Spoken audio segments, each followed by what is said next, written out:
నమస్తే, welcome to Andhraprabha. నేను తేజస్వి. ఈ ఎగ్జామ్స్ రాయాలంటే ఎగ్జామ్స్ వస్తున్నాయనగానే ఇక టెన్షన్ వాతావరణం అయితే స్టూడెంట్స్ అందరిలో కూడా ఉంటుంది. అప్పటి వరకు బట్టి పట్టి ఇప్పుడున్న స్టూడెంట్స్ అయితే మాక్సిమం వచ్చే వరకు బట్టి పట్టే ఎగ్జామ్స్ రాస్తున్న పరిస్థితి అయితే నెలకొంది. అయితే ఇక నుంచి అటువంటి సిచ్యువేషన్ ఉండొద్దు అని చెప్పి సిబిఎస్ఈ అయితే ఒక నిర్ణయం తీసుకోవడం జరిగింది. ప్రస్తుతానికైతే 9th నుండి 12th వరకు ఉన్న స్టూడెంట్స్ ఎవరైతే ఉంటారో వాళ్ళందరికీ కూడా ఓపెన్ బుక్ ఎగ్జామ్ అని చెప్పి కొత్త విధానాన్ని అయితే తీసుకురావాలని చెప్పి నిర్ణయం తీసుకుంది. ప్రస్తుతానికైతే అది ఈ ఒక సంవత్సరం వరకు ఒకసారి చూసిన తర్వాత అది కనుక బాగుంది అనుకుంటే ఇక నెక్స్ట్ ఇయర్ నుండి కూడా కంటిన్యూస్ గా ఇదే విధానాన్ని అయితే పాటించాలి అని చెప్పి అయితే భావిస్తున్నట్లుగా కూడా తెలుస్తుంది.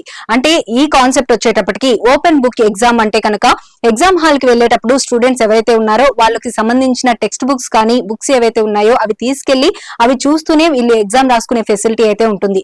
అయితే మొత్తానికి వచ్చేటప్పటికి మన వాళ్ళు నార్మల్ గా రాస్తేనే కాపీ కొట్టి రాస్తూ ఉంటారు, ఈ విధంగా ఉంటూ ఉంటాయి. కాబట్టి బుక్స్ ఎదురుగా పెట్టుకుని రాసుకుంటే ఇంకా ఏముంటుంది, వాళ్ళకి ఏం తెలుస్తుంది అని చెప్పి చాలా మంది అయితే అంటూ ఉన్నారు. కానీ దీనికి సంబంధించి నిపుణులు అయితే ఒక మాట చెప్తూ ఉన్నారు.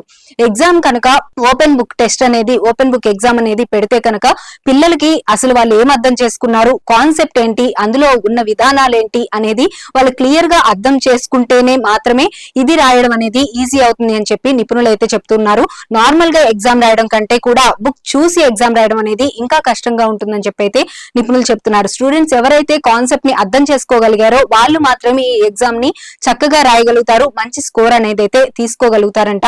ఒకవేళ నార్మల్ గా ఎగ్జామ్ పెడితే కనుక ఇప్పుడు ప్రెసెంట్ ఏ విధంగా అయితే ఎగ్జామ్ షెడ్యూల్ అనేది రన్ అవుతుందో అలా పెడితే కనుక ఆ ఎగ్జామ్ కి సంబంధించి వాళ్ళంతా కూడా బట్టి పట్టి ఎగ్జామ్స్ అనేవి రాస్తున్నారు. స్కోర్స్ అనేవి విపరీతంగా వస్తున్నాయి. కానీ అందులో ఉన్న కాన్సెప్ట్ అనేది మాత్రం పిల్లలు అర్థం చేసుకోవడం లేదు. ఆ తర్వాత ఎక్కడైతే అప్లై చేయాలో వాటిని వాళ్ళు తెలుసుకోలేకపోతున్నారు. కేవలం బుక్ లో ఉన్నది బట్టి పట్టి అక్కడికి వెళ్ళి ఆ క్వశ్చన్ కి ఆన్సర్ మాత్రమే రాసొచ్చి ర్యాంకులు అనేవి తెచ్చుకుంటున్నారు. ఇది ఎంతవరకు కూడా ప్రాక్టికల్ గా అనేది వాళ్ళకి మాత్రం ఉపయోగపడట్లేదు.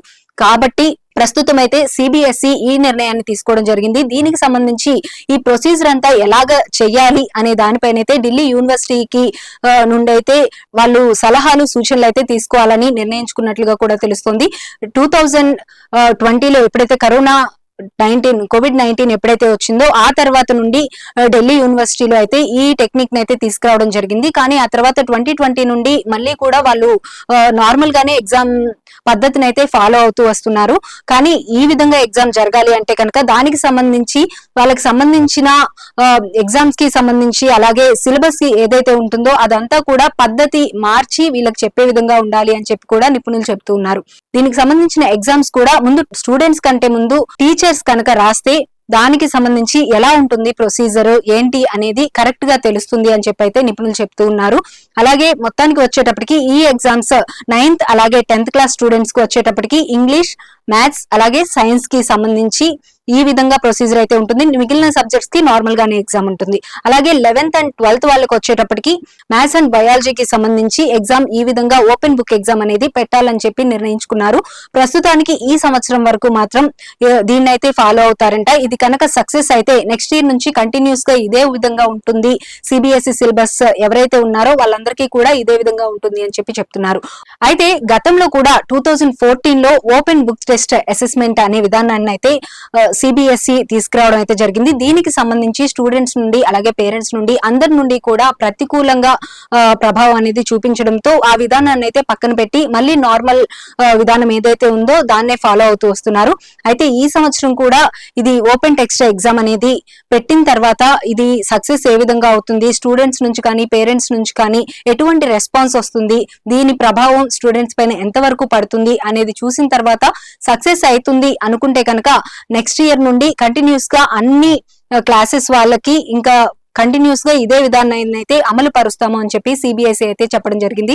ఒకవేళ ఇదే అమలైతే కనుక స్టూడెంట్స్ అందరూ కూడా చక్కగా సిబిఎస్ఈ అనుకుంటున్నట్లు అయితే జరిగితే కనుక స్టూడెంట్స్ ఎవరైతే ఉన్నారో వాళ్ళు టెక్స్ట్ బుక్ లో ఏదైతే వాళ్ళ టీచర్ లెసన్ చెప్తున్నారో దాన్ని మైండ్ లోకి తీసుకొని అది అర్థం చేసుకొని ఎగ్జామ్ రాసే అవసరం అయితే తప్పకుండా ఉంటుంది. నార్మల్ గానే ఎగ్జామ్స్ పెడితే కనుక ఇందాక చెప్పుకున్నట్లు బట్టి పట్టి అక్కడ ఏదైతే ఉందో అది చదివేసి నార్మల్ గా రాసేస్తారు. ఇలా అయితే కనుక కంటెంట్ ని అర్థం చేసుకుని స్టూడెంట్స్ వాళ్ళ బ్రెయిన్ ని ఉపయోగించి అయితే ఇది రాసే అవకాశం అయితే తప్పకుండా ఉంటుంది. సో చూద్దాము ఏం జరుగుతుంది, ఇది సక్సెస్ అవుతుందా, నెక్స్ట్ ఇయర్ నుంచి ఇదే కంటిన్యూ అవుతుందా అనేది.